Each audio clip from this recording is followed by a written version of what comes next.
Hey Spider-Lows, and welcome to another episode of That 90s Spider-Man Show, where we talk about Spider-Man the Animated Series, episode by episode, but not this episode. This time around, we're doing another special episode of the podcast, where we're talking about the Spider movie that came out the other day. Don't know if you heard about it.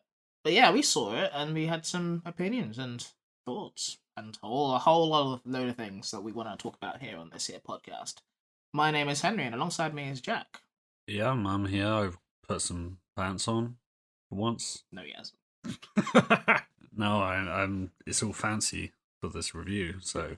Oh yeah, no, he's not wearing pants, but he is wearing a monocle, which is I told him excessive, but he insisted on this review of Spider-Man: No Way Home. He wants to wear a monocle, assuming so he could drop it in shock, because that's the only reason I think you should wear a monocle in this context when there's nobody to see, and when you have 20/20 vision. Is that what a monocle's for? Like reading? Yeah. Seems like a lot of effort. It's like, well, one of my eyes is kind of like screwy, so I'm going to put on this singular lens of glass so I can focus with my left eye. I think what's happening already is we both have this feeling probably of like there's so much to talk about with this movie that you don't really know where to start, so let's talk about monocles for 5 minutes instead. Which is also, coincidentally, an apt metaphor for the movie itself.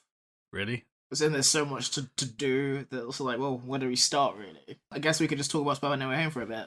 So if you haven't seen any of the trailers, and if you haven't, I kind of want to know your secrets, because you're clearly like living under a rock, or got this level of self-control and discipline that I have to like steal somehow. I'm kind of curious what it would have been like to not see any trailer for this. Because I think I could have done it, you know? But I just like chose to like jump into the trailer stuff this time. I guess it's Spider-Man, I'm always just curious. I personally gained nothing from the trailers. I was like, I could have skipped those, but the problem is that like the internet just becomes that for like a couple of days afterwards. Yeah, I muted pretty much everything that I could. Sometimes I look back on my muted words and I'm like, oh, I should probably clear these. I'm like muting Endgame still. Yeah, I think you're good. Do you think we're like right or not that we're like negative on Spider-Man movies in general? Because we are Far From Home one. Like, I feel like we were pretty into it at the time, but like less so after. I think that's for a reason.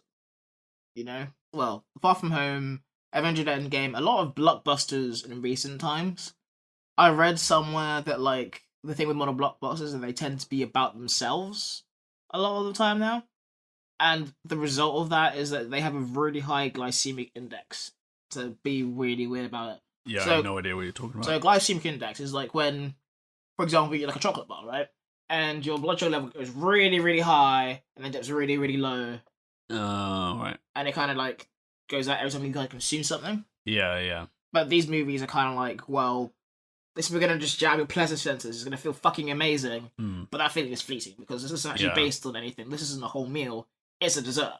Yeah, and then maybe something like the first Raimi Spider-Man is more of a hearty meal that's like consistent and good, but not as flashy, or at least not anymore.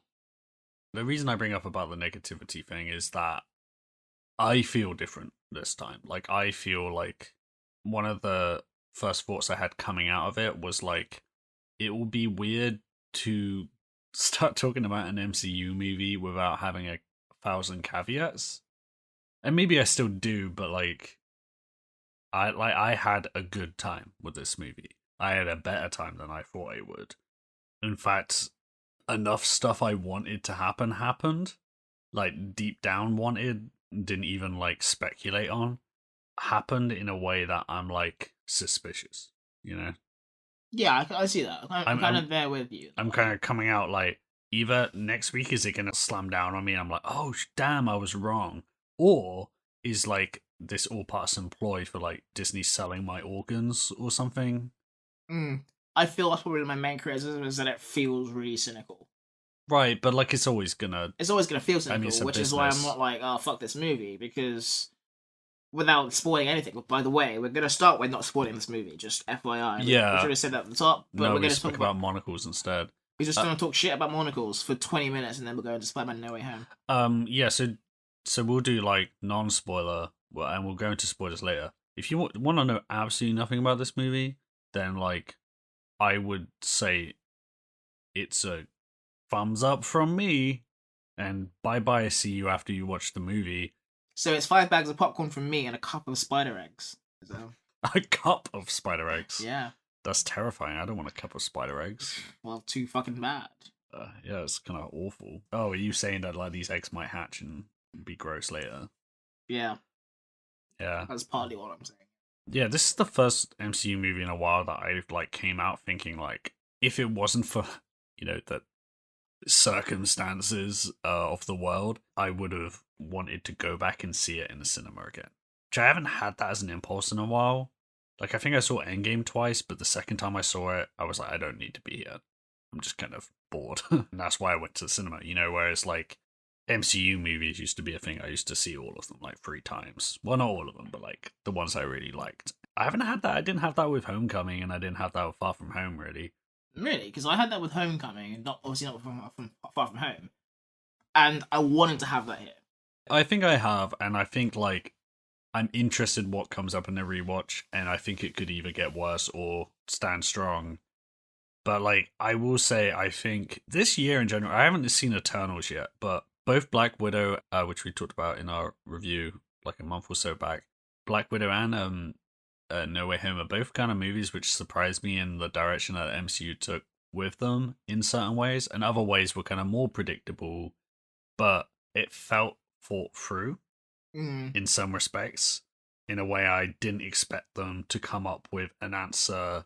They kind of like were solving a puzzle with this movie, and they kind of like solved it in a way that I'm like, oh, that kind of works. And then the things that I'd left dangling in the air, which we'll get into a bit more later, aren't as noticeable as it's been in the past, and they're not as important in a way that if they decide to just never address them again, I don't know how upset I'd be, But in general, I will say that it happens more and more, but the general like movie-going public are experiencing what it's like to be a comic book fan.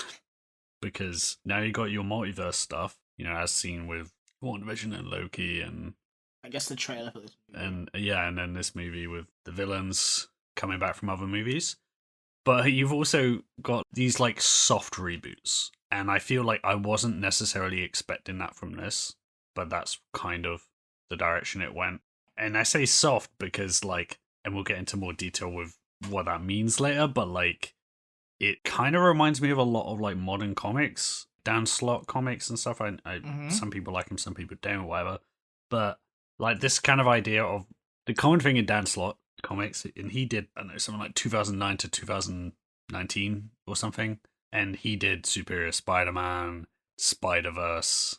He did a lot of these modern big comic things, and almost every like big Spider-Man event that he did on paper was like the trashiest idea, the worst idea. And like Spider-Verse, when I first read like all these different Spider-Man meeting, and they're all like fighting against the inheritors who are consuming spider totem energies, and I'm like, this is far from the Spider-Man that I enjoy, and like, why are they doing this? And I actually thought it was a really fun series of issues. And then Superior Spider-Man, Doc Ock is now Spider-Man. I thought that was a terrible idea. And then I read it, and it ended up being a really interesting story about Spider-Man.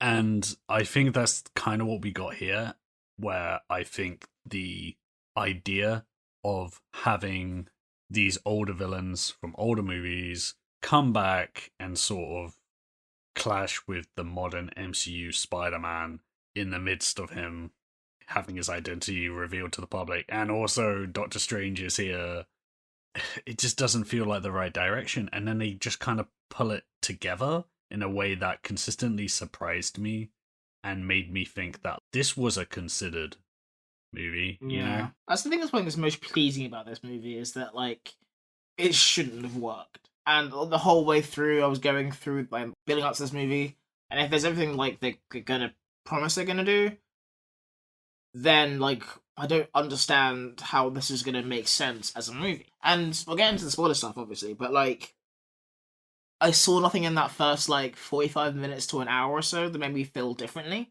But once the movie, like, goes, like, okay, here's our central conceit. Yeah, what are we doing with this? And it decides it starts to show you what it's going to do. And what's at stake. I think it nails that part, but yeah, like the first act is not. I want to say it's rough. It's like they're just getting through it a bit. Yeah, they're just like, okay, let's just do what we have to do to get to the point where we want to do it. And it made me, obviously the plot would have been considerably different, but the fact that they have this plot is insane.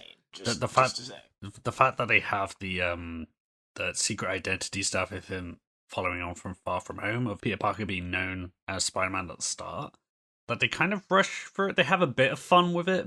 Oh, in a perfect world, that time would be used for me to like cash in on, you know, the supporting cast and like have some school stuff, and then you know, then the plot launches. It's more like just getting through some plot stuff. And there was a point as well where I'm like watching it, and then they like have to, you know, doing the whole celebrity thing. It started feeling like a weird, like Spider-Man has been cancelled sort of thing. And then it felt in a weird way, and maybe in an interesting way, like reflective of like the kind of shit that Tom Holland and Zendaya go through, like in real life. It's just not. It wasn't particularly interesting. And then when they eventually like go to like a safe house that's like all teched out, and it's got the arm dude. Was he called Dummy or something from the Iron Man movies and stuff? And then I did start thinking like, okay, I see this is kind of doing what I think it's gonna do. And then I think what happens that's interesting to me is that when they start introducing the villains, they take their time a little bit and they go, okay, here's this villain, here's a scene with them.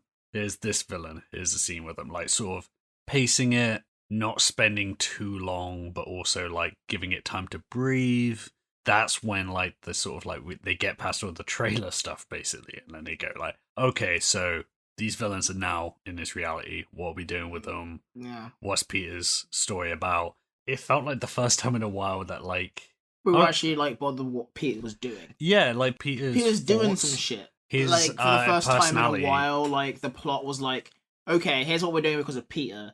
Peter's made a choice, and now he's gonna live with that choice. And he's do something different and live with that choice. Yeah. He's do something different and live with that choice. Whereas, especially in Far From Home, that the movie was happening to him. And I feel like here, like you get like a bit of a picture into not only his own philosophies, but the people around him and how like they influence his decisions and the way he thinks about it. And that's where we come to one of the things where I was like, this movie kind of coming in and like giving something to me that I wasn't expecting and that I needed, was giving more stuff to Aunt May, who finally gets something to do after like maybe like one kind of fun scene in like Homecoming, and then after that it's just she's like, background. She's just there to and look hot. And then she here, like you actually get her, and it's one of those things that it does feel a little too late. It would have been nice to get some of this in the other movies as well. I mean, it's good to have it at least in some capacity. Also, they're like making use of the older villains in a way I found really satisfying. Yeah.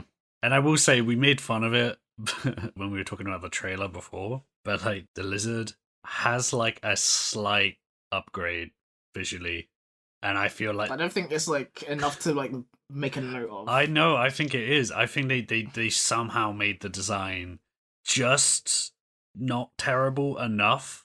You know, it just broke through into that okay design. And it wasn't like horrible to look at. All they did, I think they changed his eyes. They like changed the mouth slightly, and then they like maybe like made him less of some weird, smooth, gross dude. Yeah, he looks gross in the right way. He looks like he has scales, and they keep him in shadow a lot. Yeah, and he's just there to be a creepy asshole. And that's nothing to do with the Lizard I like in the comics, but it's not better like than actively, what we got. Yeah, it's not actively horrible. Yeah, and speaking of that, like redeeming villains or whatever, like what do you think of Electro?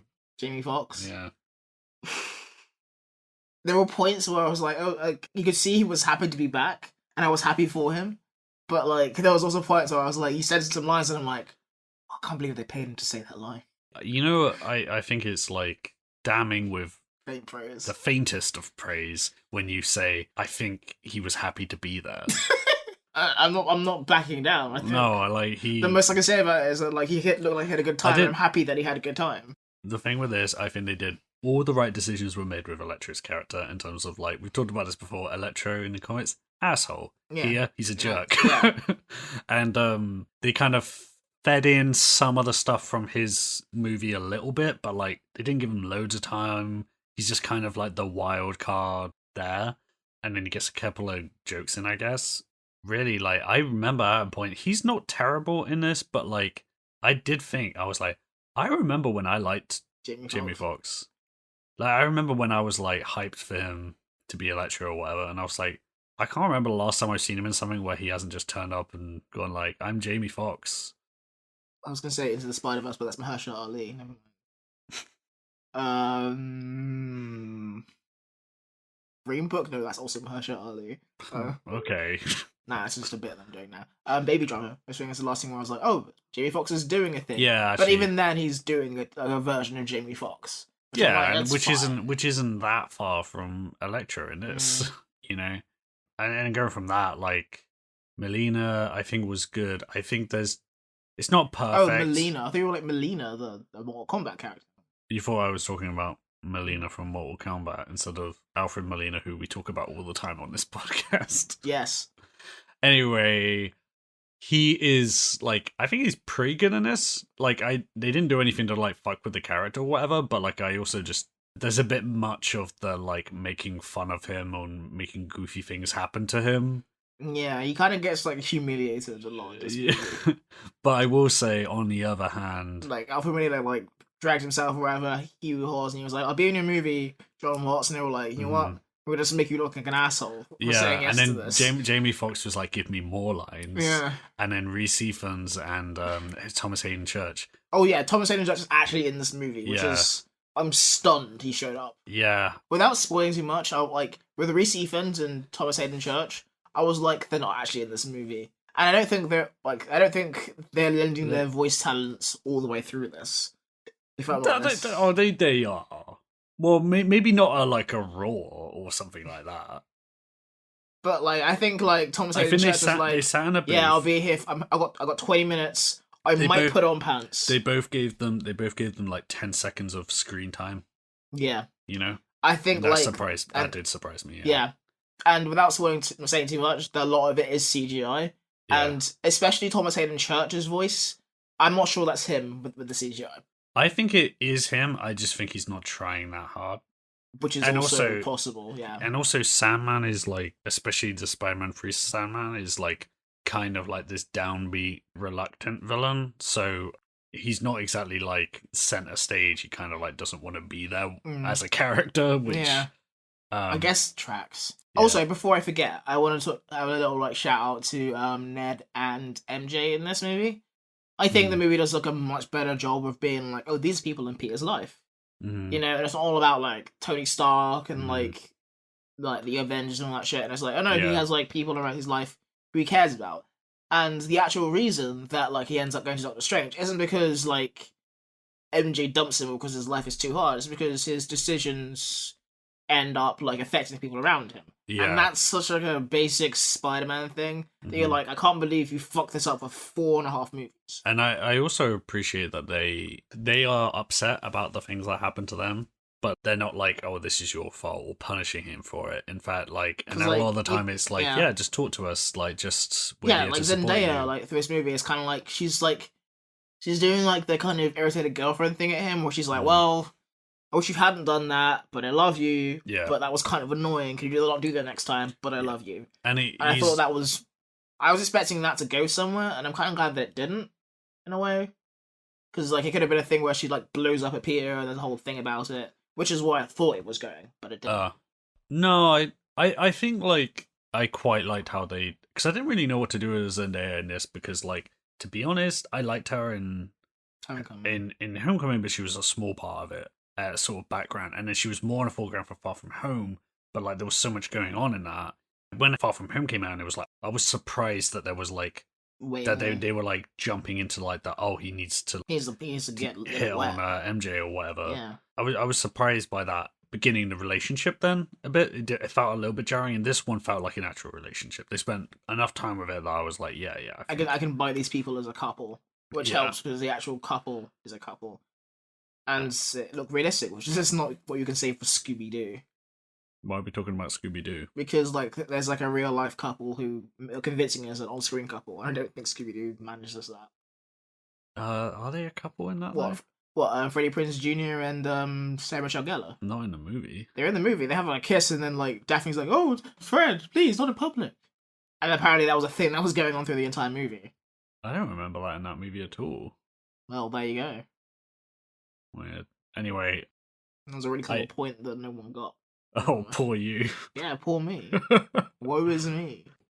A really important thing that I think that we should know about this movie is that another thing they figured out that I didn't really consider, but is kind of obvious now. If you're going to do the Green Goblin, you know whose face is great? Willem Dafoe's. Yeah. Man, Willem Dafoe's, without spoiling too much, he's great. And MVP. I remember the question I asked you about him coming back and being like, would Willem Dafoe be in this if it was some bullshit? And I feel like the answer is, well, quite obviously now no. But if you look at how his like career has progressed, or not progressed, but like how his career has grown and almost changed since those days, he brings a lot of that acting back. Yeah. He's like acting his ass off in this movie. The only downside I will say to him in this movie is that they do a bit of the reference stuff for the Raimi meme. That was my least favorite part of this movie. I could hear you groan. Yeah. There's a little bit of that, and a little bit of replicating stuff that's happened before, but there wasn't loads of it. There was just a little bit here and there, which I can put up with, I counted at least 3 or 4 times. Yeah. That the lines were lifted verbatim from other movies. Yeah, and it's a bit much, but also it could be worse, I guess. Could it? It definitely could be worse. Could it? Have you seen any movies lately? No. For this exact reason. Okay, well, just remember Star Wars. I'm trying really hard not to do that. But on the level of like the thing that I know about Star Wars is that like you have like Billy D. Williams showing up and being like, I've got a bad feeling about this. And it's like, okay, we get it. There's been 8 of these so far. And that was probably like my one kind of real annoyance with the first act, I guess, in general, where like it's like, okay, we get it. There've been other movies, and I don't need you to reference other movies in a movie where like not only are you not going to get anything that's going on without the context of these movies, but also we're so far down the path where I'm expecting these references, and it's like, okay, we don't need this. This is just like let's get on with the plot now, you know. And speaking of that, of this sort of like placating fans or nostalgia bait or whatever. Jesus Christ, the fan service in this movie. Okay, yeah, but I will say that like there was a point, right? For those that don't know, there's this thing, Red Letter Media. They did these reviews that like got very big. The Plinkett reviews of the Star Wars prequels. These really long reviews about everything wrong with those movies, and they were very much involved in this sort of like online discourse, I guess, about like what the Star Wars prequels were and like the things that we could have got and George Lucas and all that shit. And then when Force Awakens comes out, it's like, okay, well, like, what is this new thing? Everyone was really hyped about it. And I remember when I saw it, I was disappointed. There were things I liked about Force Awakens, but there was lots of stuff that I felt like was, it felt like just they were like rebooting, that they were just redoing stuff in a way that would satisfy the most amount of people without doing anything particularly new. And I didn't like that at all. And I remember being kind of disappointed when I went around and so many people I knew were like really into it. And the reason I'm mentioning Red Letter Media is that there was this thing where Mike Stoslaska, Mike Wazowski? Mike from Red Letter Media, who does the Plinkett voice and everything, he then had this, when they did their review of Force Awakens, and they turned to Mike, and there's this moment where he looks sheepish, he looks like embarrassed, and then he says, "It was everything I wanted it to be." And I remember it being this bizarre thing where I was like, okay, here's this guy who's like the center of this not negative, but like this critical thing about Star Wars and like what it's become and all this stuff, and a hard done by fan basically. And for someone who's a fan of Spider-Man and then seeing it do all these things across the movies, which I'm not as happy about, and having sort of mixed feelings on. And then we come into this movie, fan service, and it's like nostalgia for all these things I do like. They're doing certain changes to the characters in ways that I enjoy. And then I sort of came out and I was like, I think I'm like the biggest mark. And I think someone may have just stolen my wallet, but I don't really care. They got me. Like they came in, they lured me into the sewers like Pennywise or whatever. And I'm kind of like, you know what? At least Pennywise did have some popcorn. He wasn't lying about that. He might be gonna, yeah, he might be like eating my soul or something in 10 minutes time. But like for now, he didn't lie to you at any point. Yeah, in fact, the sewers are a lot cozier than I thought they'd be.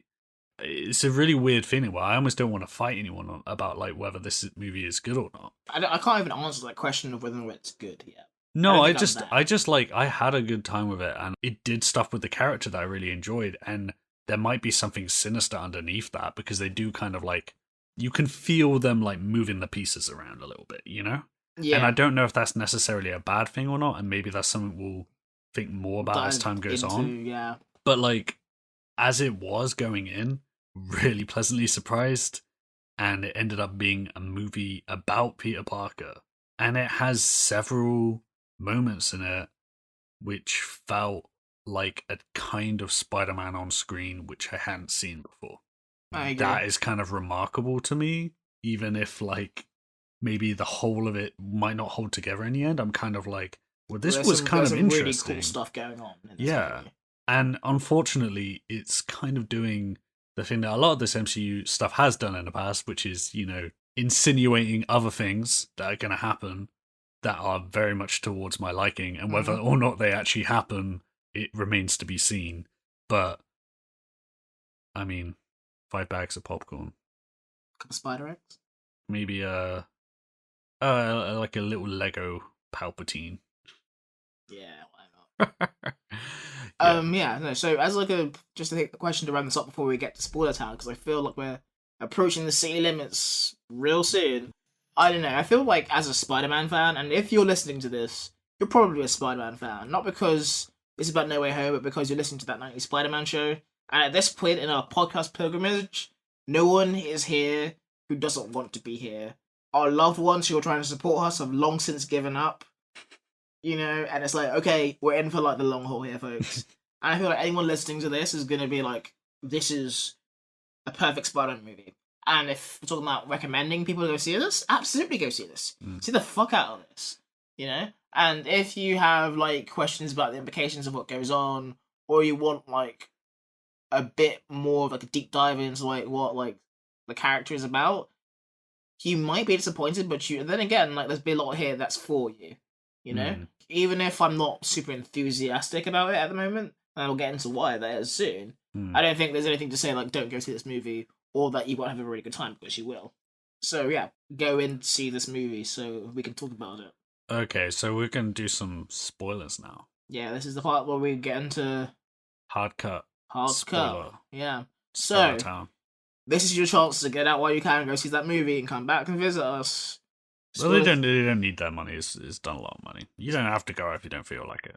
But like, if you like Spider-Man in any sort of way, you'll have a fun time with this. If you haven't seen any Spider-Man movies, you might be confused as shit, but you have a good time being confused as shit. Yeah, I do wonder what like it's like for some people who have certain relationships with these movies, of like coming in a very casual way. I envy them sometimes. Yeah, anyway, spoilers! 3, 2, 1.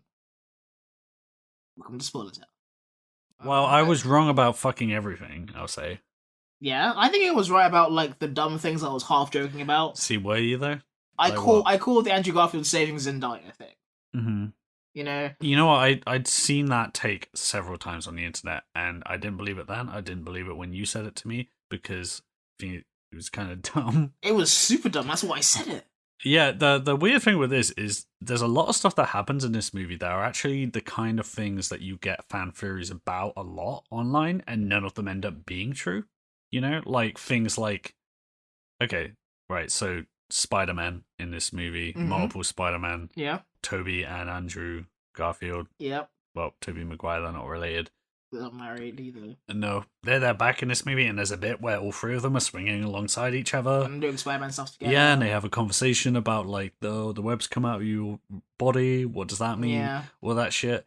Like, this is stuff that, like, you know, you see in a fan poster or in like a fan fiction. A fan fiction, and that's again going back to this Force Awakens thing. Force Awakens to me felt like fan fiction. Like, you're putting in these new characters who are going to interact with the Star Wars. Fawn over like Han Solo. Exactly. And this is the Millennium Falcon. Yeah, and you're going to say lines from the previous movies. You're going to repeat certain things, and in a way, it's kind of doing that. I do think it's doing something a bit different than Force Awakens. I think it's making more effort than Force Awakens was. Yeah. But like Force Awakens probably had like, I don't know, it needed to be safer, I guess. There was already so much bad feeling, whereas this wasn't following up on bad feeling. No, I suppose not, no. Well, I mean, Andrew Garfield in this, I think, is great, and I think... It kind of made me nostalgic for the Amazing Spider-Man movies, which is Yeah. Which is horseshit, because those movies are bad. I haven't watched... I mean, I do have that, and then I remember that I rewatched those movies not that long ago. For those who want to hear me talk about them, I talked about them in a retrospective series on the Waffle Press podcast. When Jack Cheerman went on the podcast. Yeah, and like, there's definitely things about those movies I like. I was just surprising amount of stuff I liked from The Amazing Spider-Man 2, but they are like messy and they're cynical. Yeah, they're very cynical, and they're all over the shop. But like the Andrew Garfield parts, like, it didn't surprise me, I guess, when like it kind of came out that he was like a huge fan of the character, because he's playing it like someone who's had his dream come true and gets to be Peter Parker on screen. The script let him down, I think. Like, the whole production let him down. Yeah, but I think he is a great Spider-Man, and seeing him in this, it really like sat home for me. I was like, I think he hasn't had the right material, but I think he's the best actor for him, actually. And like Maguire, I do really like as Peter Parker, and I think he's got better scripts to work with. But I think Andrew Garfield is just like, I think the balance is better. I think we've been lucky with all three of them, to be honest. I think they're all quite good, yeah. Yeah, all in different ways. I will say that like Andrew Garfield, I guess, is like a type of Spider-Man that I like a bit more, a bit someone who's like, he's like all the uncontrollable weeping that he does. he's... Well, I don't know. Maguire does a lot of uncontrollable weeping as well in the prequels, but in this movie, like in the prequels, you know what I fucking mean. Fuck you call them prequels. They are literally prequels now because they happened in the past of this story. Yeah. Fuck you for making me think about that. Yeah, the Spider-Man prequels. So, I think they all. I guess Maguire didn't cry in this. Maybe it's because he cried so much in the third one. His eyes are dried. No, he's like, I'm coming back, but I'm not dancing. I'm not crying. Yeah. I might wear the suit for a little bit. They didn't spend much time on the Maguire Spider-Man suit. I was expecting like more of like a camera like shot of it. Yeah, it was kind of like filmed in a way that was like not necessarily hard to tell, but that's probably my main gripe with that third act, that fight scene, is that, like... I don't think they really knew what to do with them. It's like, how do you, like, effectively depict the same character 3 times and differentiate between them? And also their costumes are different, but, like, not enough super that, different. like, you can tell from a distance or at a glance. Yeah, and every scene had to be, like... It's the same problem with that... Close up on Andrew Garfield Spider-Man. Andrew Garfield says some Andrew Garfield lines. Yeah. Swapped to Tom Holland Spider-Man. Let's take another characteristic of Tom Holland Spider-Man. Let's focus on that. It slowed down the scene just a little bit. I would say that's fine because the scene that was happening was a bunch of nonsense anyway. Yeah. So I don't really care like that. The reason for that scene was to have those characters around and then to just close off the plot. Yeah.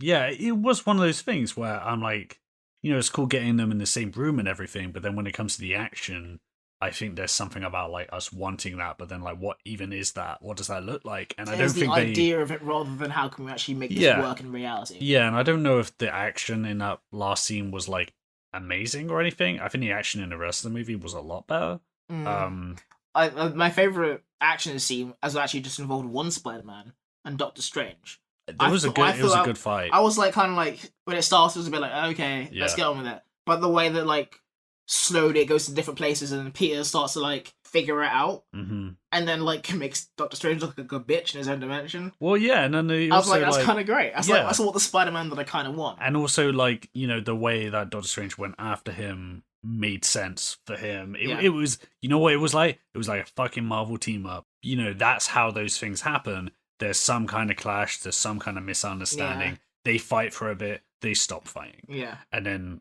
that's kind of the way it goes. And cool. I'm fine if they're going to do that kind of cameo stuff in here. The only thing I didn't like is how Peter does geometry in his head, because geometry is fucking hard without a calculator.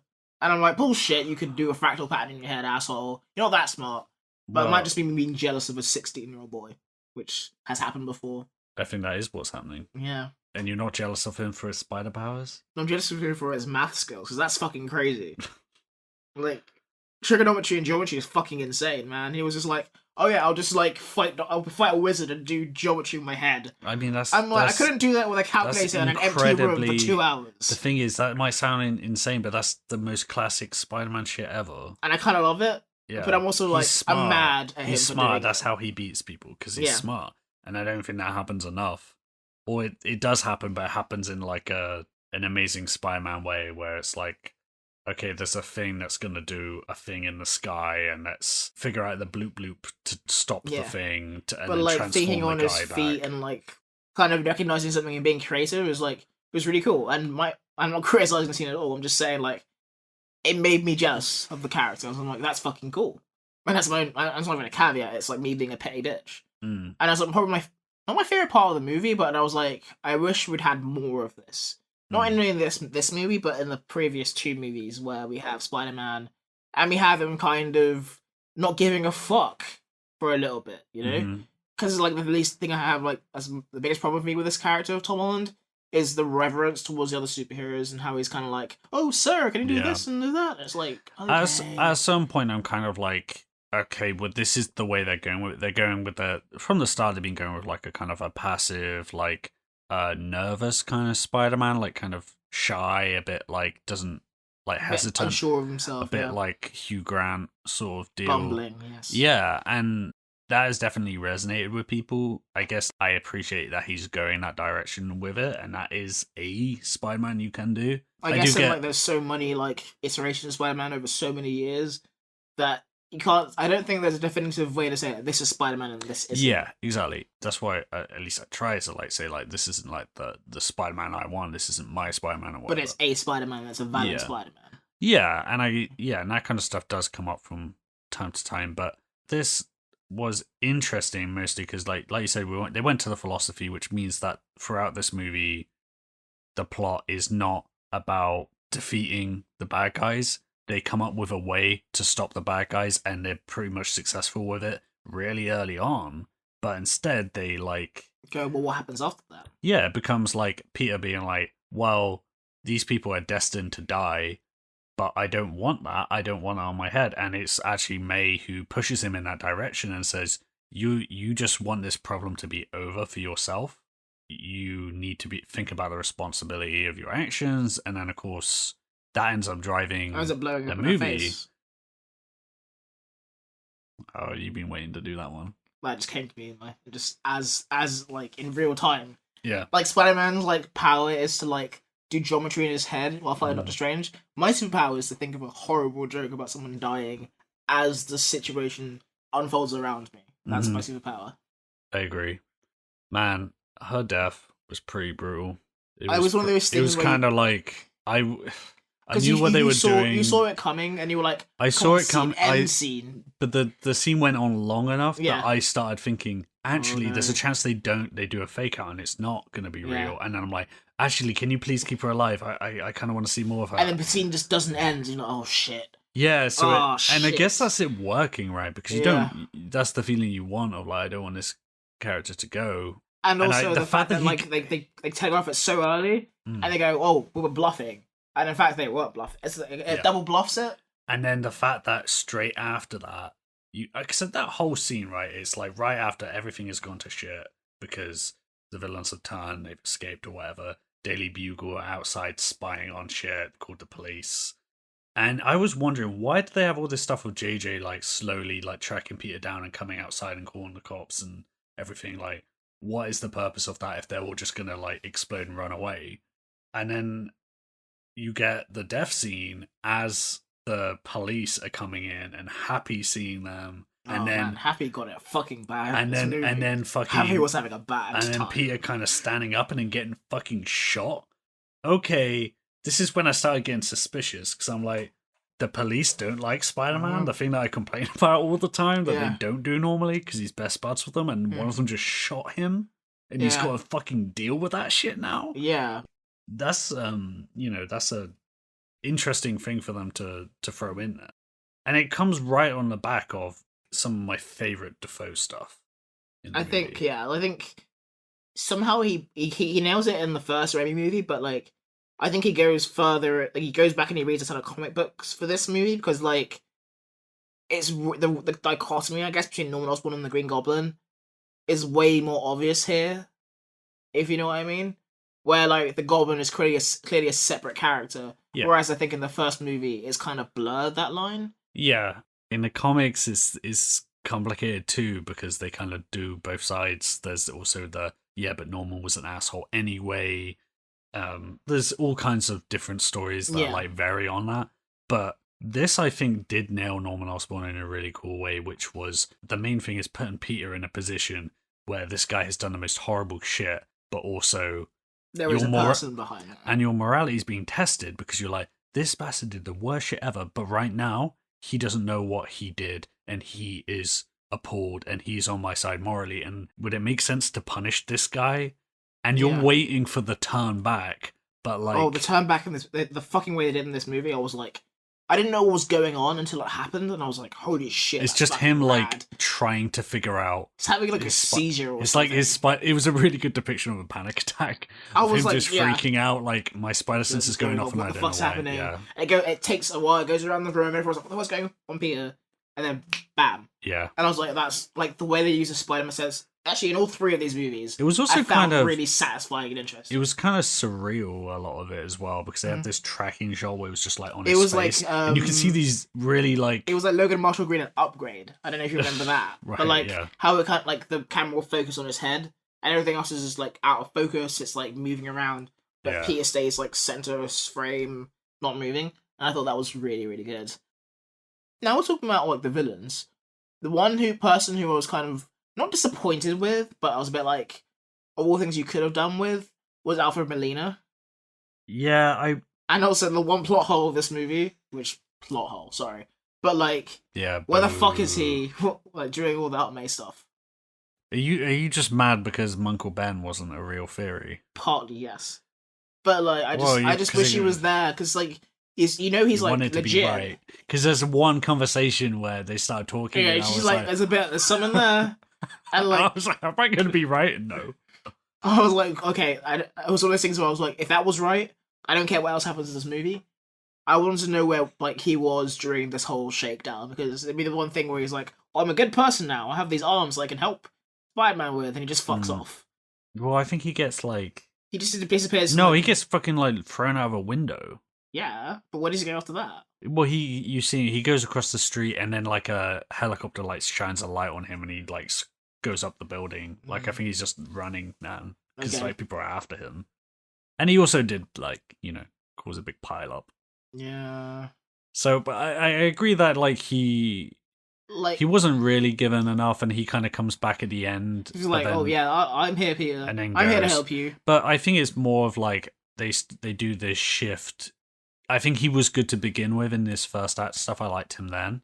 And then... But I felt very like classic Doc Ock.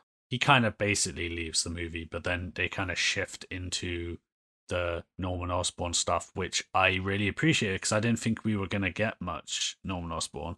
But the thing I really liked was him, like the fight scene where he's just fighting the Peter, shit out of him. Yeah. And he's just really like... waiting on this boy. And he's laughing, and he's so manic, and I was like, this guy should have never fucking worn a mask. Like, this guy, he does not... He's the one actor... Just paint Willem Dafoe's face green. Yeah, and I also appreciated the writing of his dialogue, because I think his sort of... the way he was talking about the idea of power and the idea of like we are gods and why would we ever, stoop to normality, and it's this proper stuff that like makes him an opposing figure to Spider-Man, just like philosophically as well, and the anti Aunt May, and then it makes that whole scene like as a sort of crisis moment of like everything going to shit. It was perfect that it was Green Goblin and that happened in that way, because it didn't happen in exactly this way, but like this is actually a quite good adaptation of certain aspects of Green Goblin, of him being in the background, fucking up Peter's life, and then Peter not really being able to do anything about it because he's a good person. And the bit where he beats the shit out of him at the end did kind of remind me of him doing the same in The Amazing Spider-Man 122, where he like beats the shit out of Green Goblin after he kills Gwen Stacy. Yeah. And also, I guess, in the first Raimi movie as well. Yeah, and that's part of it. Is like some of my favorite parts of this movie are also just kind of circulating back to Spider-Man 1, but not necessarily in a way that I found off-putting. It wasn't like winking at it. It was like... No, it was like it was good writing rather than shitty fan service, is the way I put it. Yeah. The idea of Norman being this sort of... Spider-Man 1, he's kind of the anti-Uncle Ben.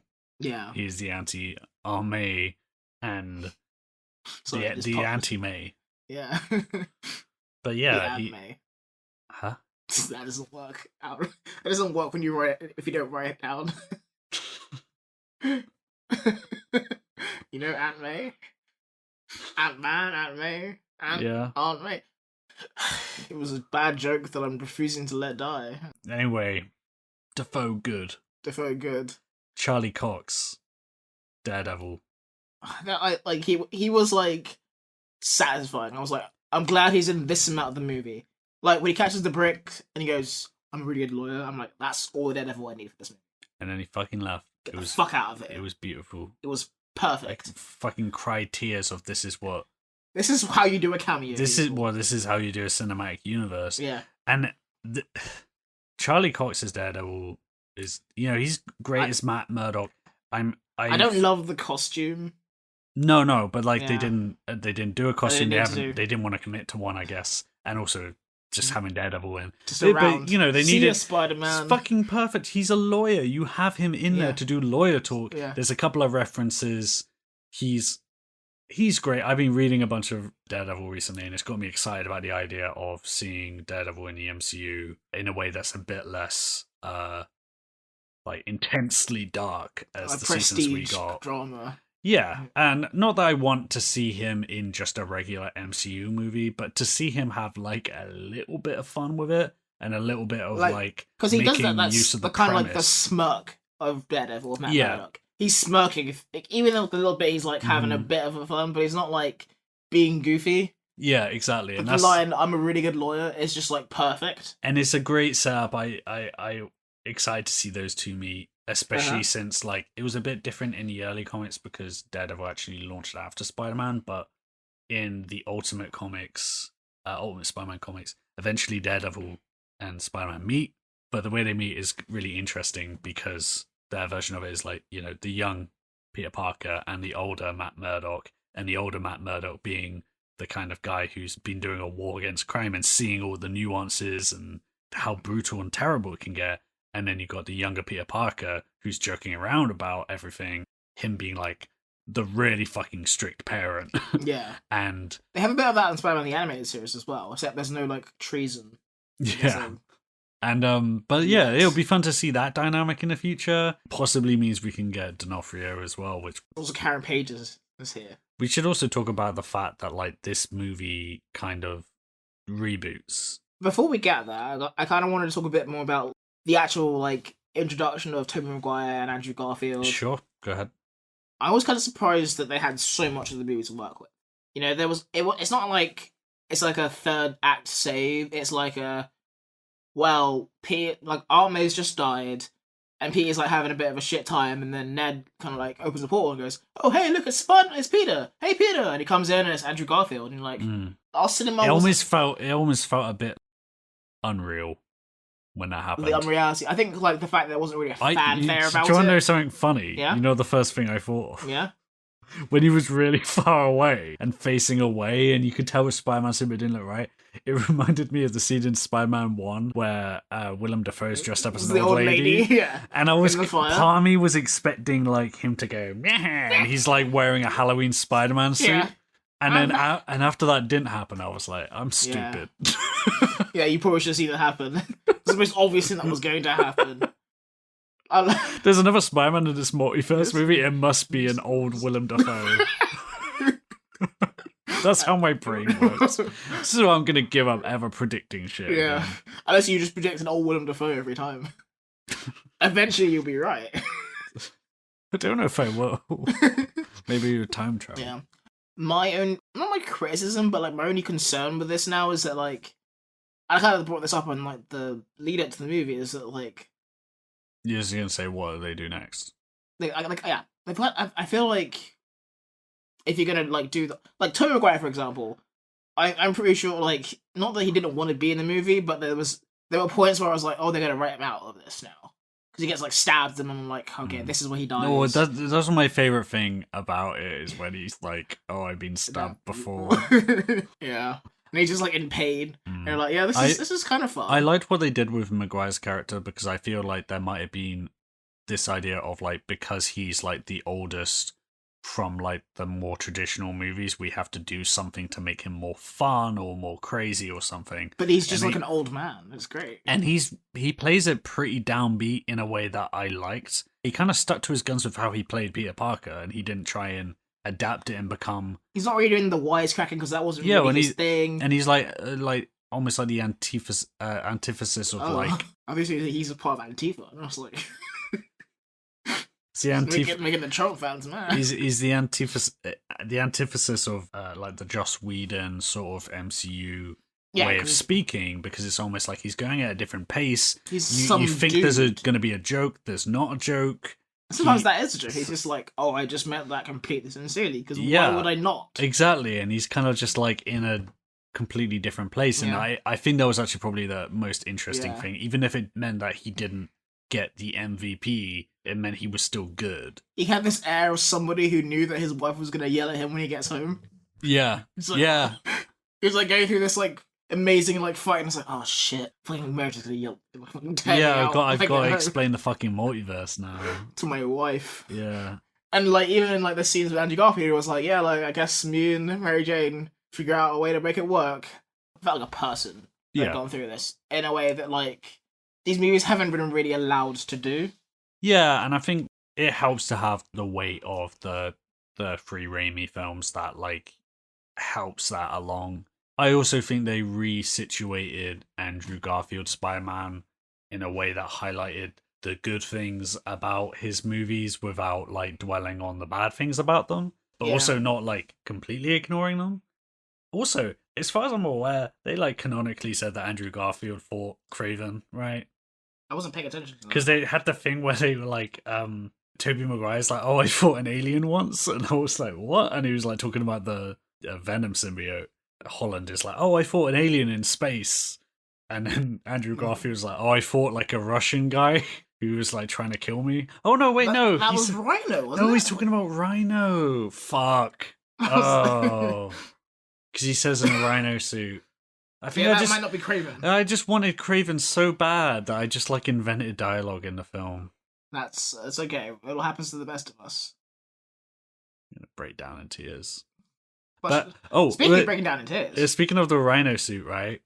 No, Rhino suit. You know the bit at the end when they're like, oh no, they're all coming now. All the people who know Spider-Man or Peter Parker, like coming through from the multiverse or whatever. And you see all these silhouettes pushing up against, I guess, the multiverse barrier, whatever. Yeah. And one of them was a Rhino shape.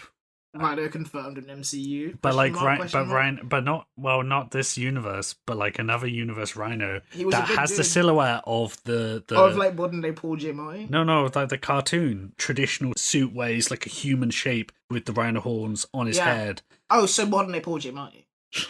I wish. Yeah, so there's that. At least I didn't make that one up. On the Andrew Garfield point, actually, like one thing I found quite interesting, and I guess to jump back a bit. I think the main problem we have, both you and I, with these movies is that, like, if you look at Raimi's Spider-Man and like the Uncle Ben stuff, like in order for Spider-Man to work as a character, there has to be that initial darkness. Right. And the movie did a really good point of going like, well, here's the darkness. Here's the darkness. But also being like, well, here's what it is for Tobey Maguire's Spider-Man, but it's slightly different for for Andrew Garfield. He was like, yeah, I didn't give a shit when my uncle died. What really got me was Gwen, you know? And for Peter, obviously, it's like the Aunt May stuff more explicitly. And I guess it could have been Tony Stark, it could have been whatever. It's interesting, right? Because they like basically hard confirm no Ben Parker, right? Yeah, I guess. Pretty much. Because May dies, and I was That's waiting... meant to be the inciting incident, yeah. Well, yeah, but that also, when they go to the gravestone at the end of the movie, I was thinking, okay, she'll get the double gravestone with Ben Parker, and she doesn't. Oh yeah, maybe not. Yeah, I guess not. It just says May Parker, which makes me think... I was half expecting Happy Hogan to be like, yeah, my friends call me Happy, my real name is Ben. I'd be like, fuck you. My middle name is Ben. Yeah. I mean Robin, I mean Ben. Yeah. And I was like, oh, fuck you, movie. But it didn't do that. And I'm kind of sad now, because like, I don't think Happy Hogan deserved to live this long in this universe. Well, he's not dead. And that's what I'm saying, he didn't deserve to live this long. What? I mean, like, I don't know why he's still alive and Aunt May is dead. Oh, I'd have rather taken Happy out, because, like, he's having a bad time through this entire movie. Let me just talk about, like... It's kind of funny how he got fucking owned so hard, and... Mr. Tomei is like, yeah, obviously I'm out of your league. What are you talking about? Yeah. Green Goblin blows up his apartment. And, he gets arrested. He has sleep apnea. Yeah, gets arrested. Yeah, I think he was used exactly as he should have been used in this movie. He was there for a few jokes, but then they got him with the connection to May at the end. He gets to see Peter, and then, like, also having him be arrested with May being dead and then Peter getting shot, that it added to the everything is fucking he is going all wrong. alone in this. Yeah. The only thing I didn't love about, like, Happy being in this movie is that, like, we got, like, the fucking replicator, whatever it is. Oh. And I was a bit like, we had to get one little bit of Stark tech into this movie. Yeah, but, like, I guess that's they needed...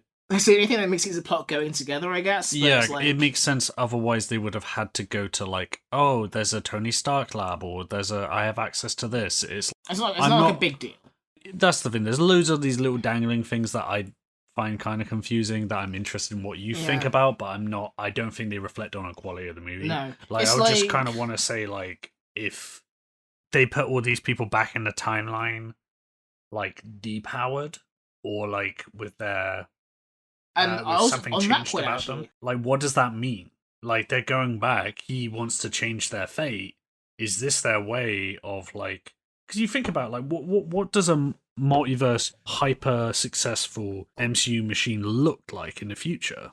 Are they setting these things back because now they have an Andrew Garfield universe in which the Lizard and Electro aren't dead, and we have a Maguire universe in which Doc Ock and Green Goblin are not dead? And then you're like, well, these pieces are there if we want them, because we have changed something about... Yeah. Like, does Tobey Maguire go back and then he remembers it all, and then he's like, Doc Ock is in prison now instead of, like, dead? Well, it's a different reality he goes back to, surely. Is it? Yeah, it'd have to be. Why? Because, like, it's no... So, assuming, like... Are you going by Loki rules? I think so, but I don't know until I explain it. But assuming there's a timeline of the Raimi films, right? And Peter meets Green Goblin, he dies. He meets Doc Ock, he dies.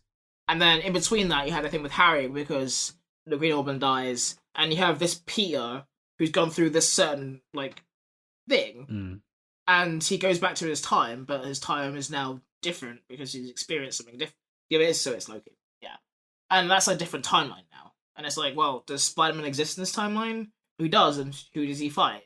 Or does he, like, just be up on, like, a regular scientist called Dr. Osborn? Those are all questions that happen every time you open a multiverse box, I guess. I'm smiling at you because welcome to fucking modern day comics, bitch. Yeah, this is what I'm never gonna read one now. But like this is how they survive when they go on this long. You know, this is why they already. Yeah, and this is the questions come because when they did Brand New Day in the comics and they reset things, and then what happened is like the way they launched it after everything has changed because everyone forgot that he was Peter Parker was Spider-Man, and that, you know, Mary Jane is not his girlfriend anymore, and Aunt May is being brought back to life, whatever. And then they fucking go to a party, and then Harry Osborn, who's been dead for like a decade in the comics, is there. And it's like whoa, he's there? He's alive. How does this, like, what are the implications? And Peter is like, this is normal. Because he doesn't know. Because the things have changed around him. Yeah. And the implications of that then had to be continued and resolved in a variety of other mini events that I don't fucking know, but like that's how they got rid of a marriage. And I think with this, like, there's an element of like when you get to the end, wait, everyone forgot Peter? Like, everyone forgot Peter? Yeah. He doesn't have anyone and everyone forgot him. Yeah. What even kind of a life is that? What does that mean? Do I want to see that in a film? That sounds depressing as hell. Well, you know what they'll do? In the next film, Ned and MJ aren't going to be there. Or if they are, it's a short cameo. They're fucking leaving, right? So it's going to be Peter, and he's going to meet a new cast of characters, and they're just going to do a bunch of the characters that they haven't done from the comics. You know, he might become involved in the Bugle. He might meet Betty Brant. He could meet... Well, Betty Brant always exists in this universe, right? Oh, yeah. She does, actually. But, like, those people can become more of a center. Robbie Robertson. You can... There's a bunch of other characters from, like, newer comics you could bring in. I think they're going to use it as a way to, like, create, like, a new cast of characters. But the weird thing I don't get is, like, what does this mean for, like, if Peter meets Flash, does Flash not... He's never met Peter Parker in his life. Yeah. So that's, like, I guess, like... It's so confusing in that way that I'm like, I think they're just going to run with it and then not mention it, and then we'll be like, yeah, sure. I guess. Because, like, when you kind of see Peter in his new life, he's just in, like, a shitty apartment. He's studying for his GED. And you're like, well, I guess he's just going to live like this, you know? And he's going to make, like... And it's sad. It's sad as well. And that's I was like a movie... Spider-Man movie made me sad for the first time since 2004. Yeah. You know, like, what? Like, that kind of came out... The reason I think that I haven't been super enthusiastic about this movie, more than, like, my own cynicism, my own, like, bitterness with the modern movie landscape, is that the ending is fucking depressing. It's depressing, but I think it's like a melancholy, like, Spider-Man ending. It really got me in a way that I wasn't... I didn't understood that it got me until... It upset me, but in a way that I think was probably good. Yeah. If that makes sense. It was like...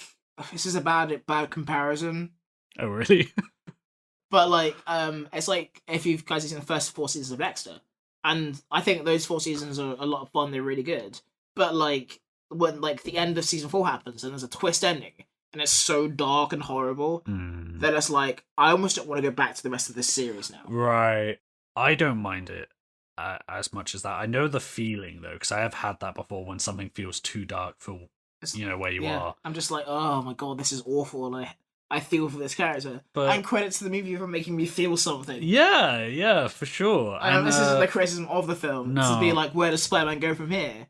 Well, they reset, this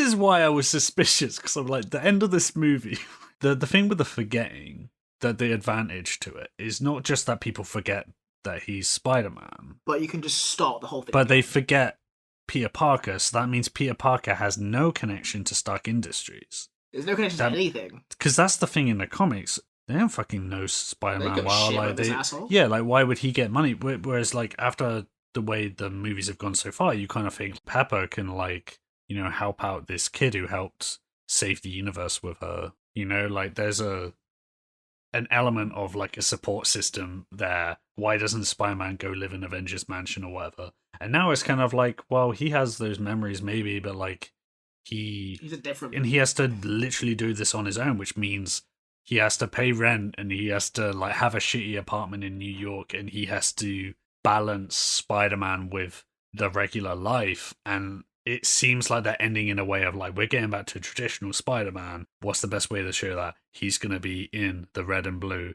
the fucking bluest reddish shit you've ever seen. It looks like it was made of fucking velvet. It looks like a pair of pajamas. It looked like the way Alex Ross draws Spider-Man. Yeah. Like in Marvels, to me. Yeah. And I really appreciate that. Didn't get as big a look at it to see. It was kind of weird, not weirdly shot, but like you didn't get a good look at it. At yeah. any point. But it was also, they're doing the final swing and everything. They brought back the final swing, was another thing where I was like... Well, they did that. I think they did the final swing in the other movies.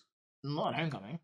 Oh, what was Homecoming's ending? It was him, like, taking away his mask in his room. Yeah, but doesn't he do that after a swing?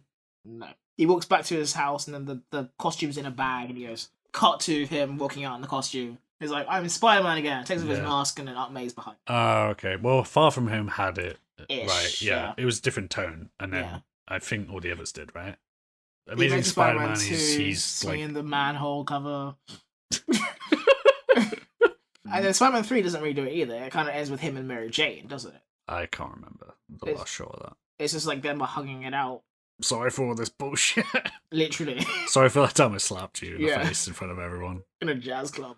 Yeah. Usually with like the final swings, they're a lot more triumphant, but this one was kind of... Well, it was like a melancholy triumph because he saved the fucking universe and he saves the fate of all those people. They go back to the Aunt May quote, you know, it's on her gravestone like it is in the game as well. Oh yeah, I didn't know of the, you know, you help one person, you help everybody. And that's the focus on this one of the villains that he's helped, whether they deserve it or not, going on to have a chance. And him doing that. And also him giving a chance for MJ and Ned to live their lives. Whether or not they wanted to forget him, they are getting to live their lives in a way they wouldn't have. Yeah, and it's a proper self-sacrifice thing. And so he has won. He's done the day, but he lost out. And that's how most fucking Spider-Man stories back in the day go, like, is he ends up losing, basically. By trying to do the right thing. Yeah. And that's why it's kind of compelling and that's why it's relatable. Because, you know, doing the right thing... is just like a fucking barrage of crap. Yeah, and doing the right thing, like, it doesn't always get you as much as doing the wrong thing. Often it doesn't, like, at all. Yeah, and I kind of appreciate for that. You have this sort of melancholy thing. He's in the classic suit, kind of, and then he's swinging. It's Christmassy, it's snowing, like, I'm feeling good about this movie. Hard cut in the credits, and then they play De La Soul, and I was like... Okay, this is suspicious. Someone made a movie for me, you know? Like this that's when I was like, what is going on? And that's when you just walk out the theatre. You need to just get out of the theatre at that I was point. just like, what's going on? Am I gonna wake up? Shit, I had a dream about because I've had that happen before where I've been hyped about a movie and then I've had a dream about something insane happening in it. And then I had that for Endgame and Dark Knight Rises. I remember having a dream about the Dark Knight Rises before it came out, where there was like a council of Batmans from different universes having a conversation. And I remember like in the dream being like, this fucking sucks. And then I woke up like, oh, at least the movie isn't going to do that because that's insane. And then... I wish it had. Yeah, and I watched the movie and I was disappointed and I was like, oh. Let's get one made. Anyway, so this movie did some interesting shit at the end, which was almost kind of the opposite of the Far From Home thing where it ended where I was like, oh, that's a shocking twist, but like all the things it's leading to are potentially the things I don't want. Whereas this one ended in a way that was like, next time you see Spider-Man, he's going to be a regular guy trying to make rent. People won't know who he is really. He isn't trusted. He isn't trusted by the public. Yeah. You know, and it's almost like, this soft reboot in a way that they have done several times in the comics now. And I'm like, I'm almost nervous for the implications of it, but as far as they could have done it, I think they've done it like really well. Yeah. The things I'm feeling about the soft reboot are probably things they kind of were trying to do in terms of like, you kind of left feeling like, oh shit, like I'm kind of sad about Spider-Man now. I don't really feel like the enthusiasm wasn't as high as maybe I thought it would be coming out of it, but that's probably better in the long run. Like, we talked at the outset of this about, like, the idea of a hearty meal, you know? And this is, like, it felt like move, like, kind of almost ate backwards, you know? Where, like, you had all this kind of, like, sweet, like, dessert stuff and a lot of filler foods. Yeah. And then it's like, oh, by the way, here's this fucking amazing, like, risotto. And you're like, shit, I wasn't expecting risotto. Yeah, I kind of wish I'd paced myself. Yeah. And you're kind of there, like, full of, like, really good, like, risotto, and you're like, oh, shit, I don't know if I can eat again. Yeah. But the thing is that you know that you will at some point eat again. And I'm still kind of in this like full of risotto kind of phase. If you want to talk about criticism, because I have like one criticism I think of this movie. Sure. And I don't know how you'll feel about this, but with respect to the fans though, with respect to like bringing back all these villains and all this kind of all the Spider-Man and all that kind of stuff, and for how much time they spent on it. I kind of wished it was more satisfying than it ended up being. You know? That might be something that becomes more clear to you as you have more time to think about it. Yeah. Like why it feels off. Yeah. I got lots of stuff with Andrew Garfield Spider-Man and Tobey Maguire Spider-Man, and they had it's not like they didn't have enough screen time with it, and like get the characters right. Even with like the villain stuff, it's all like, tell you what it is. This is my idea of what the movie should have done with the characters. Mm-hmm. And now that it's done, you know, like, I almost wish they'd saved it for another movie. Why? I don't know. It just felt like... I think this is the time to use all this stuff. I feel like it's the least disruptive moment to use it. I know. To use the multiverse I'm not saying stuff. it was, like, disruptive as much as it was, like, this should have hit harder for what they've done in film. Yeah, I guess I didn't, like, you know, weep with joy when I saw Tobey Maguire on screen. I didn't have, like, this visceral reaction I think some people might have had with certain things. But also, you know, it's fucking 2021. Everything is garbage. I don't know if my tear ducts work anymore. But Yeah. I don't know if I cynicism has overtaken me. I'll take my wins where I can get them. No, and like I say criticism, I don't think it's necessarily like this movie is bad for doing this. It's just that, like, I don't know. Like, the idea of having all three Spider-Man on screen at once. Mm-hmm. Like, they're talking about, like, the fact that, like, once you actually do that on screen, it doesn't actually look that impressive. Yeah, I feel like, in a weird way, like, a shorter cameo with them that, like, maybe took out some of the action would have been actually fine for me. It might have been better. Like, the bit on the rooftop where they're all together and talking about, like, being Spider-Man was like, yeah, this is what I wanted. Yeah, no, that's great. Everything prior to the fight stuff was pretty perfect with it. You know what this is like? The third act, I think, is solid. The first act, I think it's like one of the better third acts in the MCU, which we've talked about a lot. And the first act is like kind of okay. Yeah. And then that second act is just really strong. Yeah. And I feel like, you know, that's what kind of powers on the movie a lot. A lot of the stuff with Aunt May and Peter and MJ and Ned. It was all on the writing, really, because they basically... And that was the thing with the movie in general. They kind of like... There was this waiting of, but what's it really going to be about? Is there going to be another villain revealed? And I kind of appreciated that it didn't have that. It was just kind of like, well, here it is. We're doing this multiverse stuff. We're ending this story, and that's all we're going to do. Because if they tried to do anything else, it wouldn't have fit. No. And it didn't feel too long for it. I felt like it actually had by, really. But it had some time to spend with the characters, which we didn't really get in like Far From Home. I will say that I didn't like Flash in this movie though. I don't like. I liked him in. I liked the actor. What they were going for, and I liked him in Homecoming a lot, and I liked him enough in Far From Home. But in this, they like goofed him up a lot, and in a way that like didn't really make sense to me. And I was like, I kind of would have rather him not be in it because I think they whiffed it a bit. Yeah, Tony Revolori is a really cool actor, and I'm like, we probably could have done something with him. It kind of just felt a bit like meh. Anyway, we're gonna like end there, but like I think we're gonna be talking about this post-credits stuff that happened in our Venom 2 review, which we are going to record at some point because we did watch Venom, Let There Be Carnage.